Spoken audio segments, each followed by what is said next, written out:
Les mythes que nous tissons, même s'ils renferment des erreurs, reflètent inévitablement un fragment de la vraie lumière. Tolkien.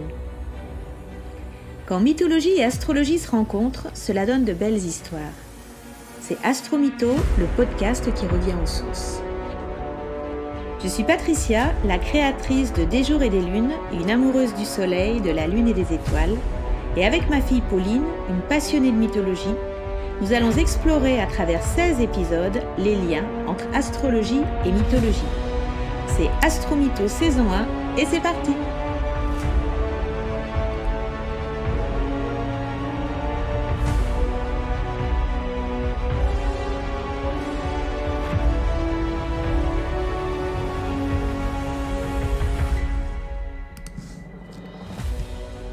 Quoi de plus fascinant que l'observation du ciel ? Depuis toujours, les humains lèvent la tête et observent le ciel étoilé. Qui n'a pas connu le frisson que procure le déploiement de la Voie lactée au-dessus de lui n'a rien connu. Il faut la voir émerger peu à peu du jour déclinant et s'étendre, se déployer comme un manteau arachnéen dans la nuit. Ce sont d'abord les premières étoiles qui apparaissent, puis les autres, toutes les autres, et enfin ce voile opalescent irisé de violet qui se déploie. Tout à coup, la lumière bascule. Elle est au-delà. Quoi de plus étonnant alors à ce que les hommes aient cherché à explorer et cartographier le ciel ? Dès l'époque néolithique, on gravait dans la pierre les constellations, celles de la Grande Ourse ou encore les Pléiades. Des textes de l'Antiquité l'évoquent, sans compter le bouclier qu'Héphaïstos forgea pour Achille. Je cite, il y figure la terre, le ciel et la mer, le soleil infatigable et la lune en son plein, ainsi que tous les astres dont le ciel se couronne, les Pléiades, les Hyades, la force d'Orion, l'ours, à laquelle on donne le nom de chariot, qui tourne sur place, observant Orion, et qui seul ne se baigne jamais dans les eaux d'océan. C'est un extrait de l'Iliade d'Homère. Si les Grecs de l'époque archaïque, du 8e au 6e siècle avant Jésus-Christ, s'intéressaient à l'astronomie, les Babyloniens les avaient devancés et ont notamment, dans la seconde moitié du premier millénaire avant notre ère, mis au point des prédictions astronomiques très abouties, s'appuyant sur le soleil, les astres, mais également les phénomènes météorologiques, les levées et couchers du soleil, les phénomènes synodiques, le retour des planètes, ou encore et surtout la lune et ses changements d'apparence. On notera qu'astronomie et astrologie ne faisaient qu'un pour les Mésopotamiens. Les conquêtes d'Alexandre le Grand ont créé des contacts entre la Grèce et ses civilisations orientales, mais c'est à l'époque de Platon, soit au IVe siècle avant Jésus-Christ, que la lecture du mouvement des planètes se développe. Et c'est avec les Grecs que les planètes vont acquérir les noms de divinités mythologiques, tradition que reprendront les Romains, qui, comme on le sait, ont repris beaucoup de choses aux Grecs. Initialement, 7 planètes occupaient le ciel astrologique. Le Soleil, la Lune, Mercure, Vénus, Mars, Jupiter et Saturne. C'étaient les 7 planètes observables à l'œil nu. Plus tard viendront Uranus, Neptune et Pluton. Peu après Uranus et bien avant Neptune viendront aussi les astéroïdes, une ceinture de corps célestes située entre Mars et Jupiter. Chacune des 10 planètes de base structure notre thème, de manière quasi archétypale, et les astéroïdes vont nous permettre d'apporter de la nuance aux significateurs du féminin dans un thème, qui sont la Lune et Vénus. Avec l'arrivée des déesses astéroïdes, le champ du féminin va pouvoir s'élargir. Mère, fille, épouse, sœur, les 4 déesses incarnent chacune une facette complémentaire de ce féminin, sourcé dans la Lune et développé via Vénus. À travers cette première saison d'Astromytho, nous allons passer en revue les 14 planètes et astéroïdes qui structurent un thème astral, en allant voir ce que la mythologie nous en dit.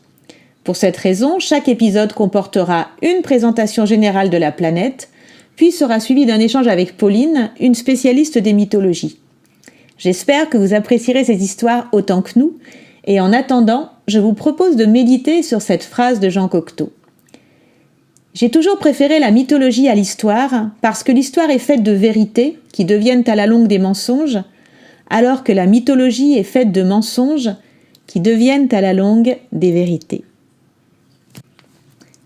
Je vous propose maintenant de retrouver Pauline pour étudier avec elle quelle place tenait l'astrologie dans l'Antiquité romaine.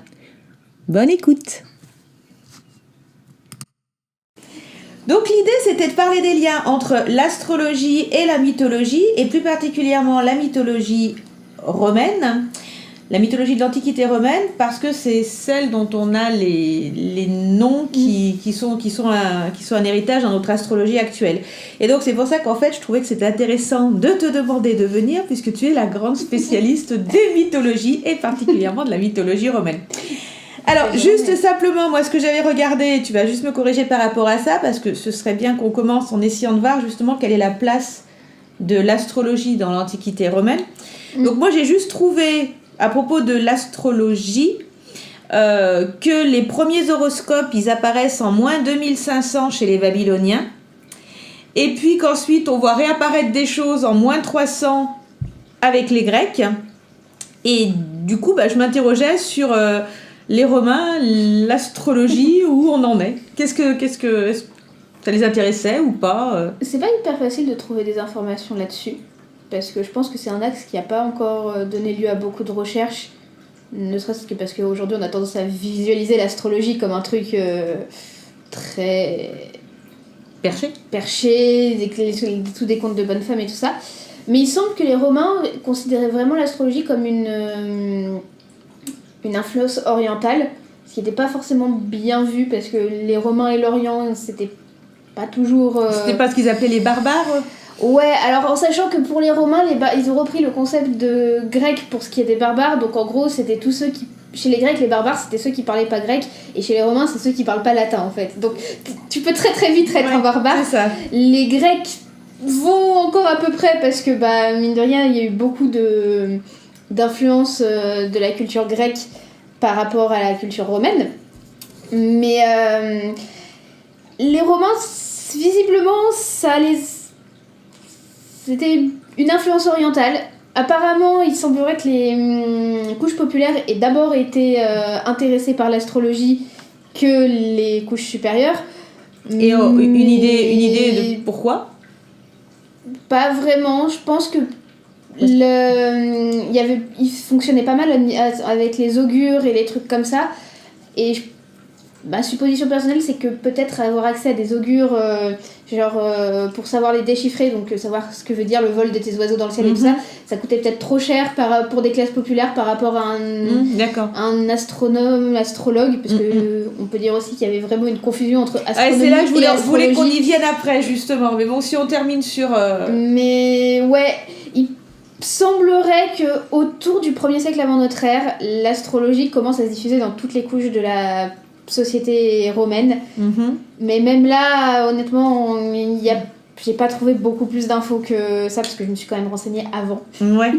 on va pas se mentir. Donc il semblerait que parmi les empereurs romains, il y ait eu des empereurs comme Tibère par exemple qui ont été sensibles à l'astrologie, mais bon, le problème aussi c'est que c'est quelque chose où on peut pas trouver de sources archéologiques de la pratique de l'astrologie. Il y a peu de traités vraiment sur l'astrologie, et quand on parle des biographies d'empereurs romains, si par exemple on prend Suétone, qui a fait ses vies des 12 Césars, il a quand même une légère tendance à broder, et il avait des sources de la période qu'il étudiait, mais il avait quand même un peu tendance à partir dans le sensationnalisme de temps en temps. Donc à quel point on peut dire si oui ou non ils croyaient vraiment à ce que l'astrologie leur racontait? Je peux pas le dire parce que l'historiographie montre que l'histoire elle est pas forcément écrite aujourd'hui, elle est pas forcément écrite par les empereurs romains. On a des exemples d'empereurs romains par exemple qui ont une très mauvaise réputation, mais qui est surtout dû au fait qu'ils étaient plutôt opposés au Sénat de leur vivant, et que ça leur a pas fait une très bonne pub après.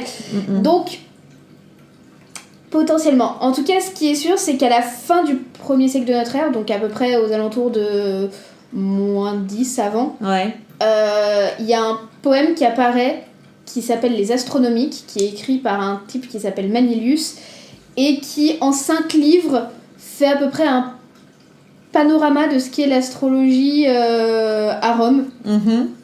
Donc où il nous parle vraiment de trucs, il décrit le ciel, les étoiles, les constellations dans le premier livre. Ensuite, dans le deuxième, il se concentre sur le zodiaque.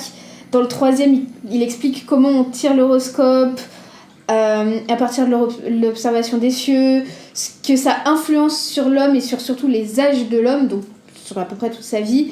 Dans le livre 4, on a une description des peuples de la Terre et de comment l'astrologie les influence.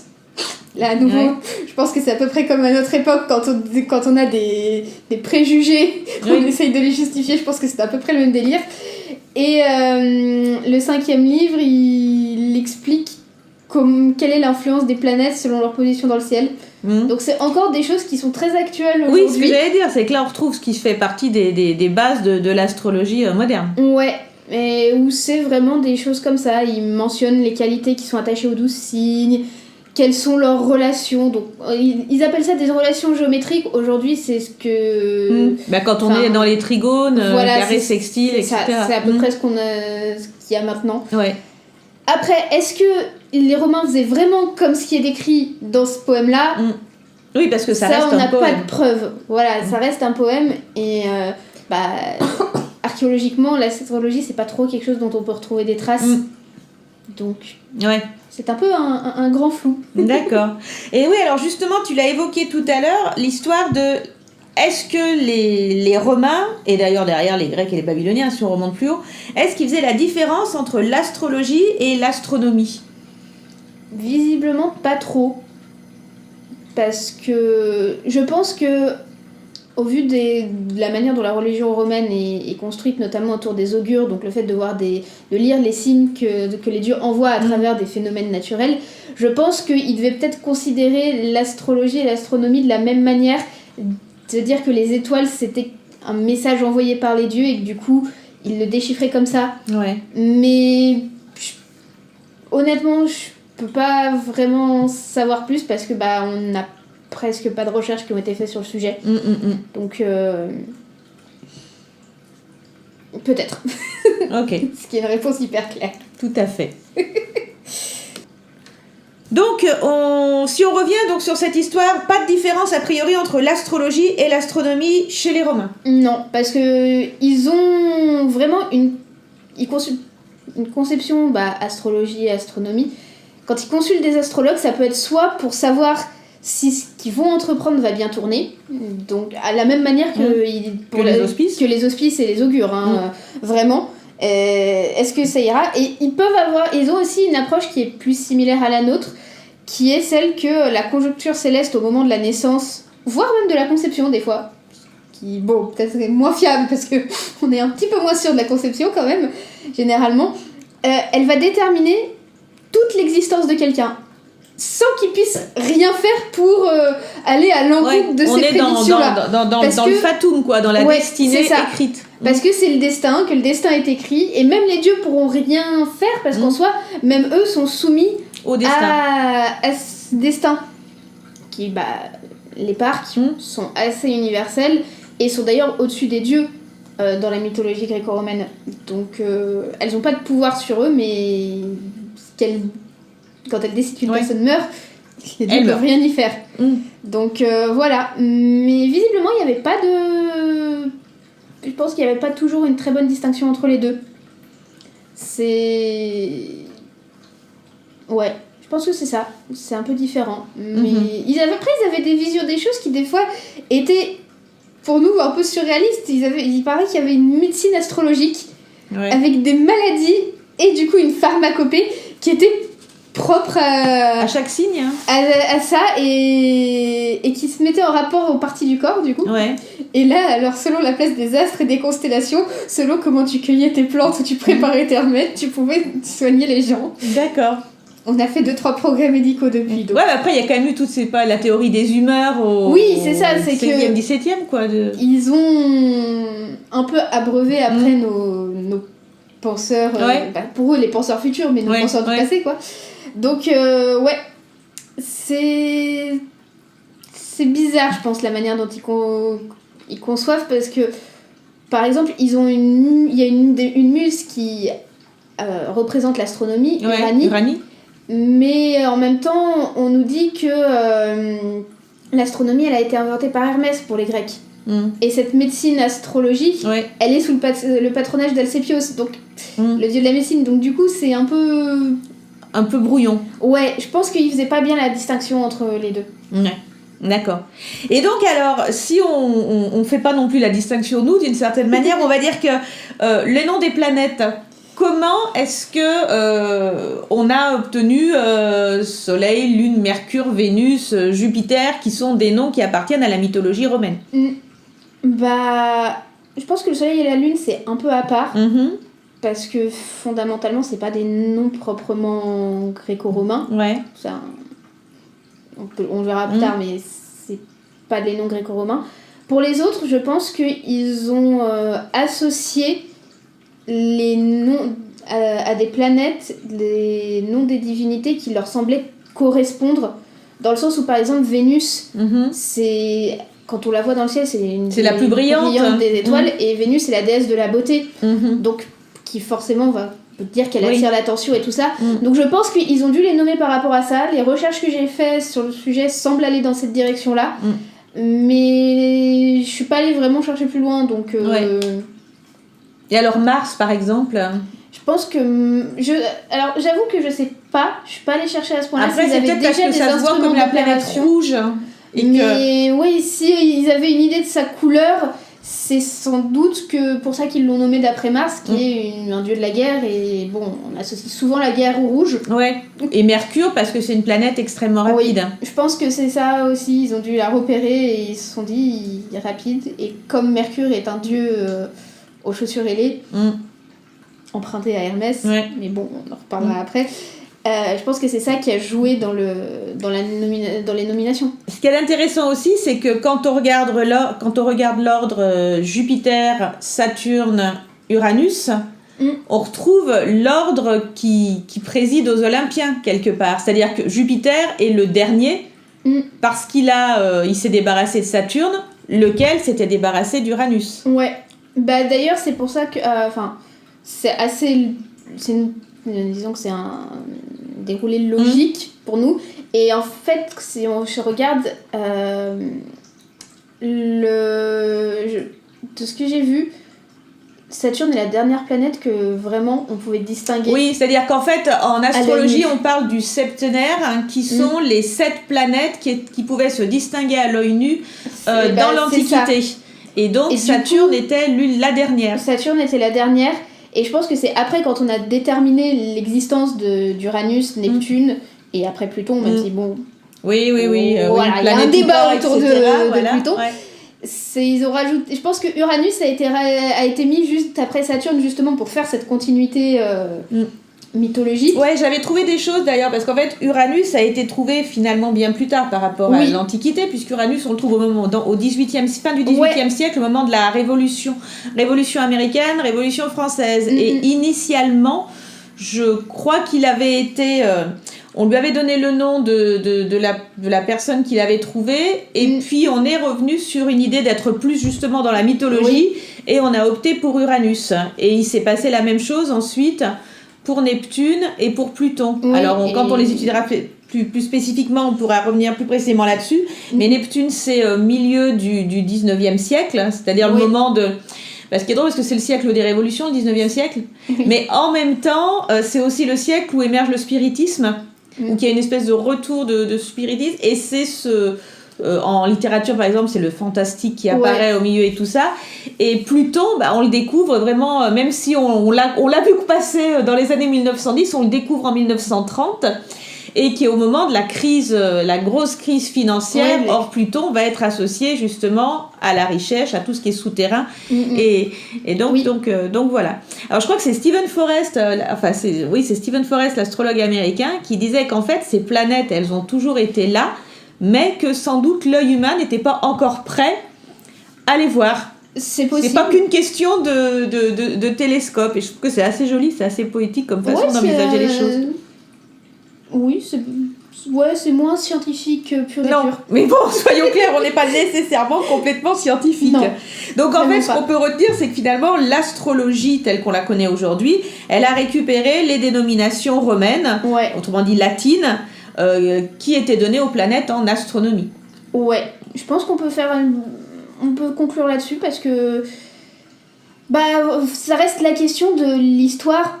C'est une discipline scientifique, mine de rien, c'est des sciences humaines, mais ça reste une discipline scientifique. Et tous les sujets ne sont pas traités et tous les sujets n'intéressent pas non plus les gens. Et c'est beaucoup une question de prisme selon lequel tu regardes les choses. Donc je pense que l'histoire de l'astronomie et de l'astrologie, ça a jamais fait dire à quelqu'un « Ah, faut qu'on se lance dedans ». Donc on a peu d'infos. Donc oui, je pense qu'on peut pas aller plus loin que dire ça. C'est ça. Actuellement. Ok, très bien, merci. Et voilà, Astromito, c'est fini pour cette semaine. Nous vous donnons rendez-vous la semaine prochaine pour parler cette fois du couple formé par le Soleil et la Lune. Et oui, le Soleil aura rendez-vous avec la Lune. À bientôt!